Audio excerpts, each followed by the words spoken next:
Mutfakta Hayat kanalımızdan tekrar merhaba. Bugün yeşil, turuncu, bordo rengimle geldim. Ne mi yapacağız? Cacık. Malzemeler: salatalık, havuç, kırmızı pancar, şöyle belli bir miktar sarımsak, dereotu, maydanoz, zeytinyağımız, nane, kaya tuzu, biraz su ve evde yapmış olduğumuz yoğurt. Şimdi cacığımıza başlayabiliriz.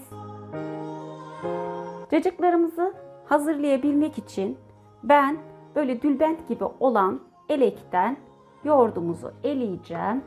Şöyle bir elekten elemiyorum. Delikleri büyük olduğu için maalesef yoğurdumuz daha iri geçer. Ayran kıvamını alabilmesi için böyle bir elekten güzelce yoğurdumuzu eliyorum. Makineden yapmıyorum. Makineden yaptığımız zaman cacığımızın lezzeti bana göre maalesef kaçıyor. O yüzden böyle cacığımızı eliyorum. İşte görmüş olduğunuz gibi incecik ayran gibi yoğurdumuz elekten elendi. Cacıklarımızı hazırlayabilmek için öncelikle alt taban sosumuzu yapıyoruz. Elekten yoğurdumuzu geçirmiştik. Şöyle üzerine belli bir miktar nane, damak tadınıza göre tuz, biraz zeytinyağı,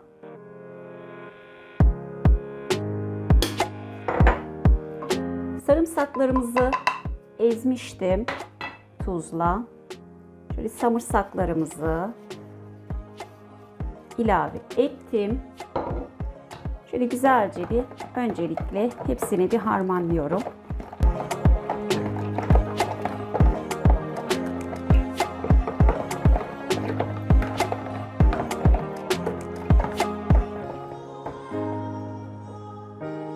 Suyumuzu da şöyle aktardım. Buradaki püf nokta, eğer koyu seviyorsanız suyunuzu daha az ilave edebilirsiniz cacıkta. Daha akışkan olmasını istiyorsanız suyunuzu biraz daha ilave edebilirsiniz. Şöyle karıştırdım.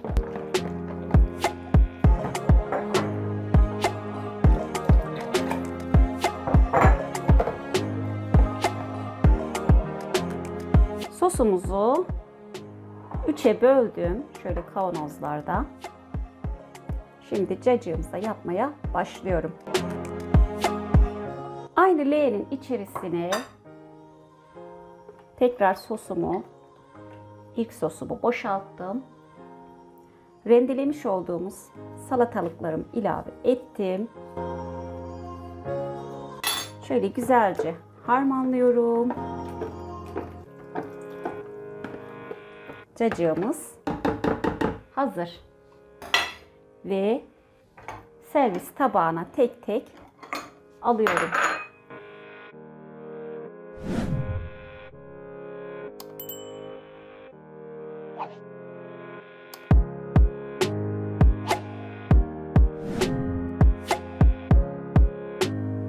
Yine ikinci cacığımızın sosunu boşaltıyorum.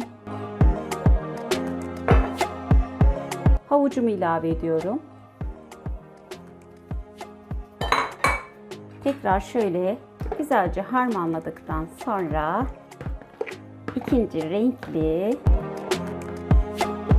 güzel cacığımız hazır oldu. Bunu da tekrar tabaklarıma alıyorum.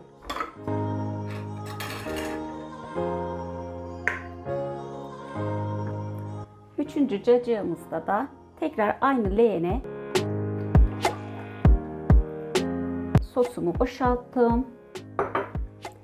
İçerisine dereotu, maydanoz, ilave ediyorum.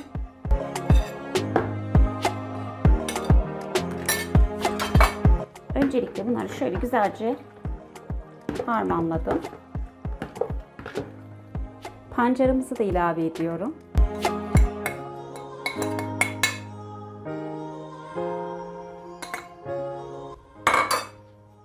Bunu da şöyle güzelce karıştırdım.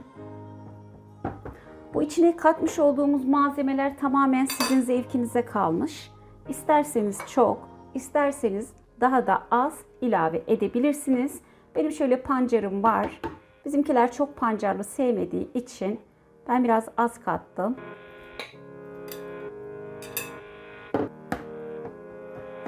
Rengin güzelliğine bakar mısınız? Ve servis tabağıma alıyorum. Cacıklarımızı sunuma aldım. Yarım saat buzdolabında dinlendirdikten sonra ana yemeklerinizin yanında servis yapabilirsiniz. Mutlaka yapıp sevdiklerinizle paylaşın diyorum. Tekrar başka videolarda görüşmek üzere. Sevgiyle kalın. Hoşça kalın.